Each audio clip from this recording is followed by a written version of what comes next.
Most of the things draining your bank account never look like a problem, and that is exactly why they get away with it.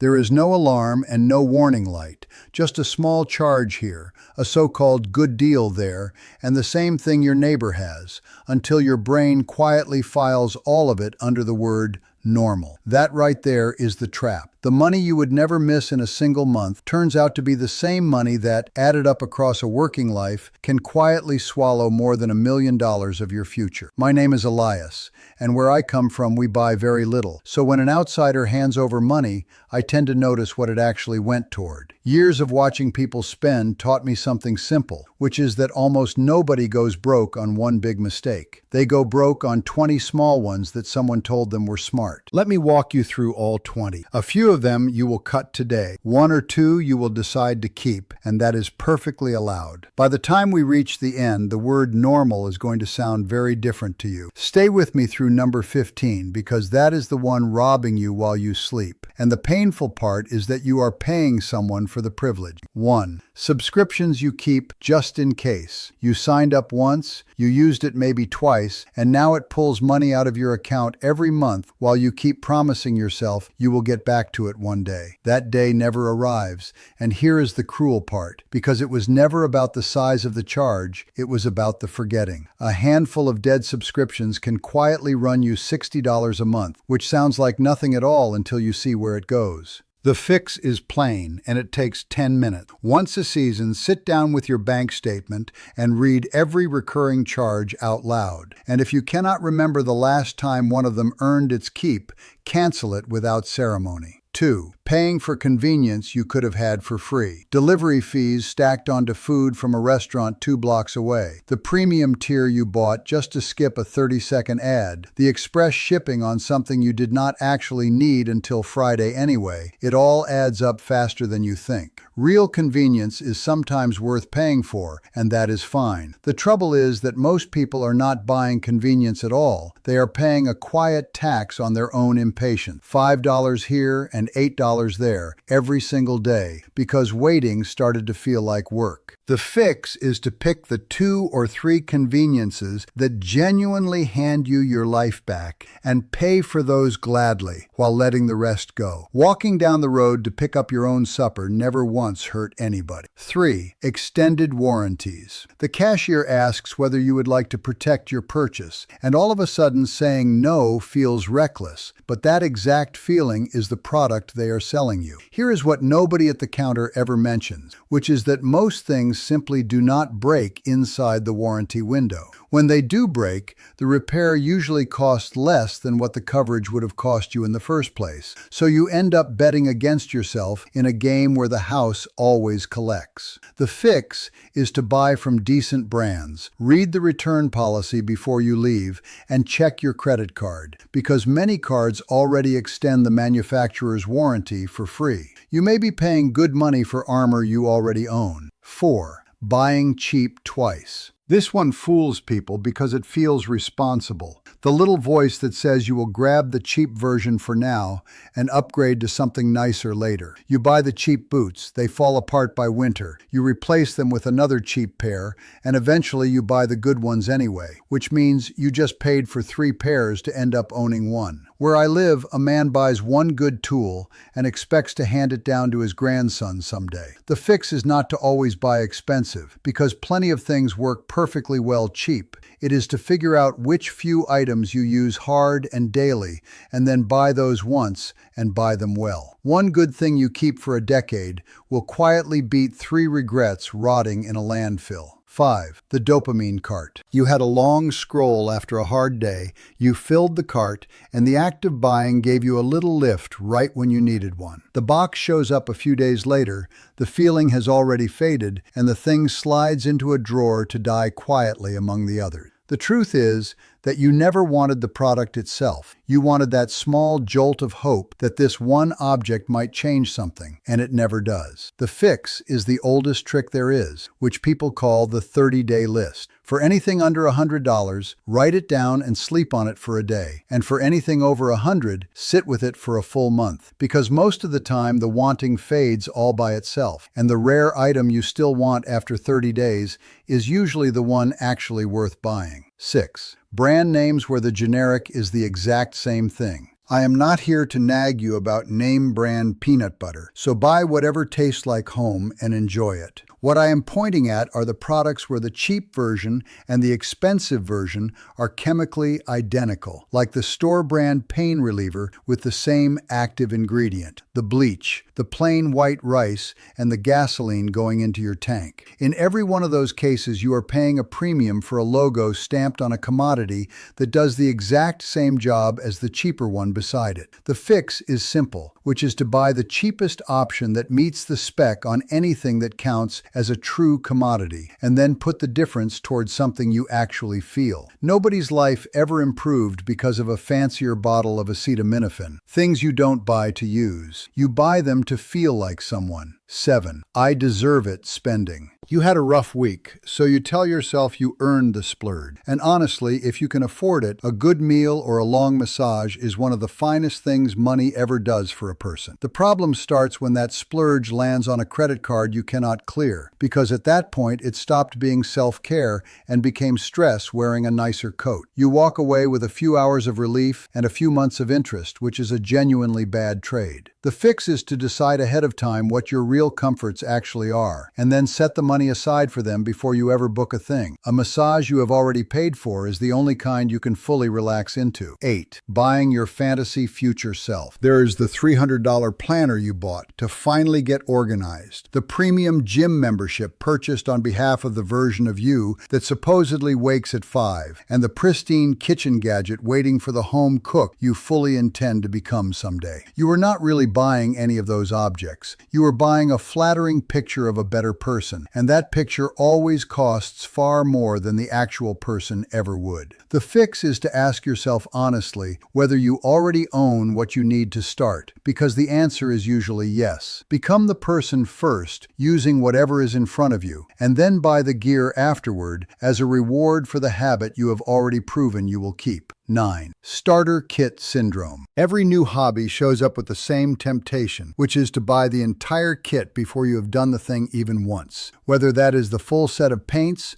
the carbon fiber bike, or the espresso machine that somehow costs more than the cafe down the road. The habit then fails to stick, and within a month the whole expensive kit has quietly turned into furniture. The fix here is patience, and patience happens to be free. Borrow it, rent it, or buy the cheapest version that actually works, and then do the thing 20 separate times before you spend real money. Because once you still love it after 20 rounds, you have finally earned the good equipment, and you will actually use it. 10. Status cards and perks you never touch. There is the thick metal card, the lounge access, and the concierge line you have honestly never once dialed. And I will admit, a quiet airport lounge does beat standing at a crowded gate. The trouble is that when a hefty annual fee mostly buys you a feeling of importance you cash in twice a year, you are simply renting an expensive costume. The fix is to run an audit once a year and add up what you genuinely use, meaning the travel credits, the free hotel nights,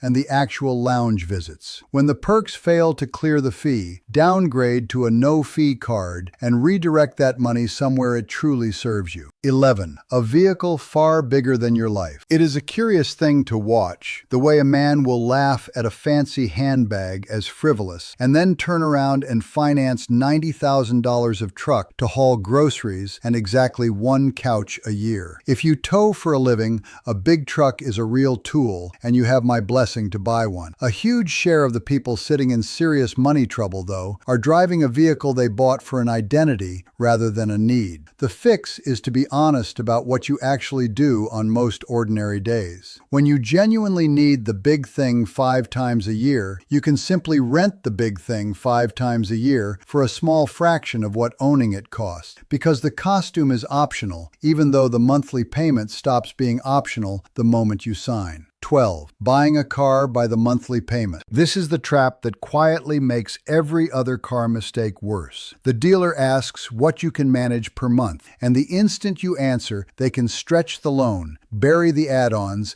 and send you walking out thrilled about a deal that secretly cost you thousands more than it should have. The fix is to decide the total price you can afford long before you ever step onto the lot, and to count the whole cost while you are at it, meaning the gas, the insurance, the repairs, the registration, and the parking. That total is your real number. So negotiate the total and never the monthly figure, because the month is precisely where they hide everything else. Luxuries dressed up in an investment costume. People hate admitting out loud that they bought a luxury, so they reach for the word investment instead. And now we are going to quietly take that costume off a few of them. 13. Treating your home as an investment. A house can be a wonderful place to live a whole life, and that alone does not make it a good investment. Once you add up the mortgage interest, the property taxes, the endless repairs, the insurance, the closing costs, and the new roof you somehow forgot to plan for, the return tends to land far below the story you were sold. The story usually goes that renting is throwing money away, yet plenty of disciplined people have rented, invested the difference faithfully,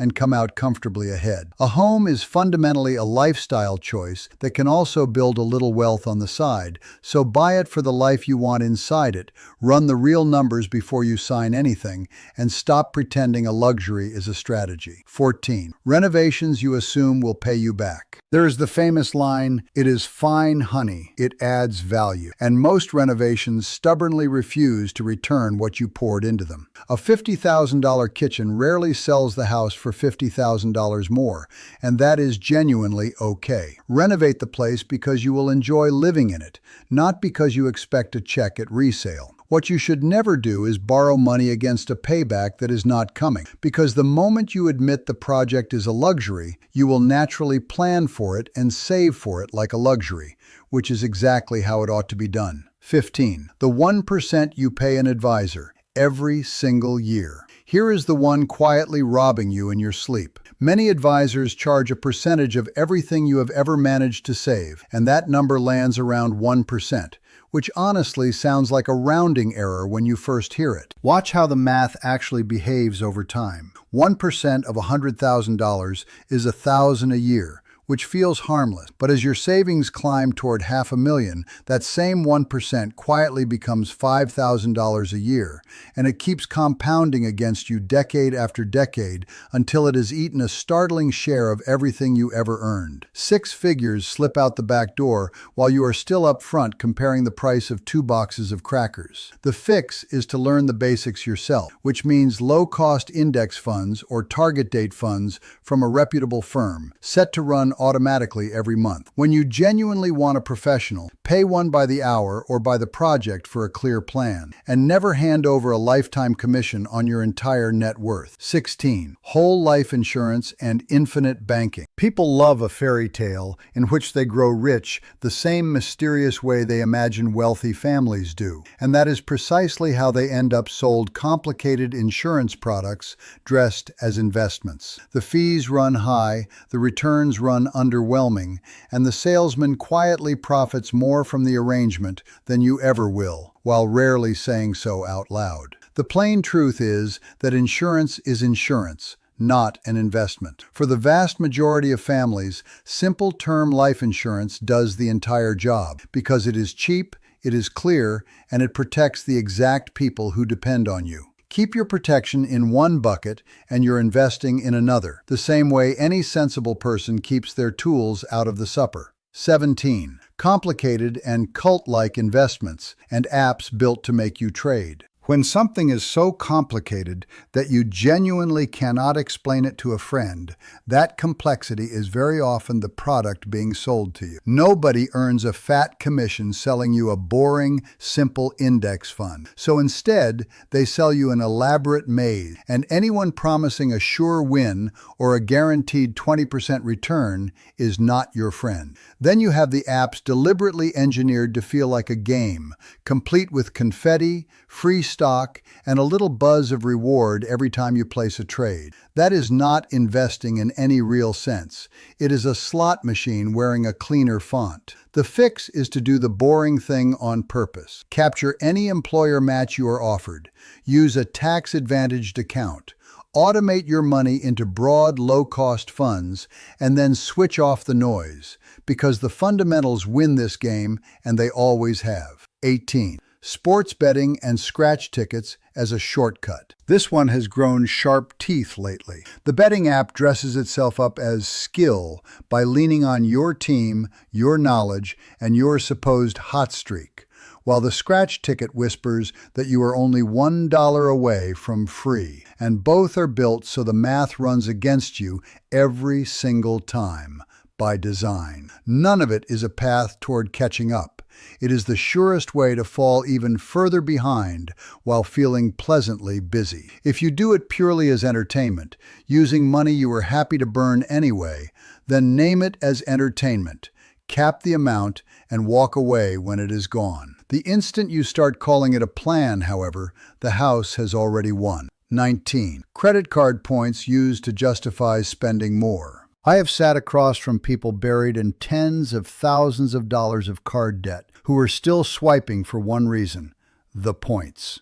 Paying 25% interest to chase a point worth roughly a single penny is like stepping over a $100 bill to bend down and grab a crumb off the floor. The fix comes down to one unbreakable rule, which is to pay the balance in full every month with no exceptions. When you are still carrying a balance, the points game is finished until that debt is gone.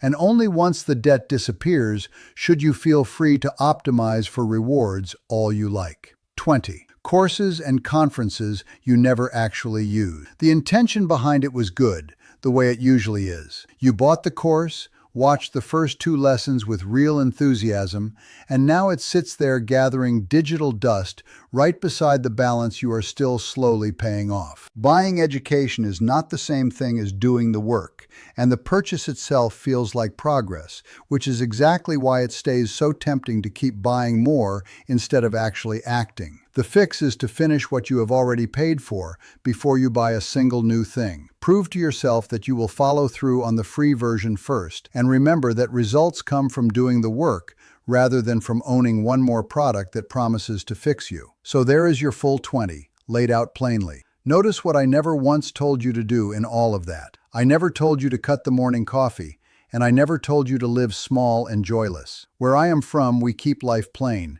but plain is never meant poor. It means deliberate. So spend freely and without guilt on the handful of things that truly make your life richer, and then cut the rest loose without a second thought. When you total up everything we just walked through, a great many people are quietly losing around $400 a month on things they will not even remember by next year. That is the entire game, and it was never about deprivation, it was about direction. If even 3 of these landed a little too close to home, then you are exactly the person I made the next video for. So watch that one next, and I will show you how to point all of this freed up money straight at the life you actually want.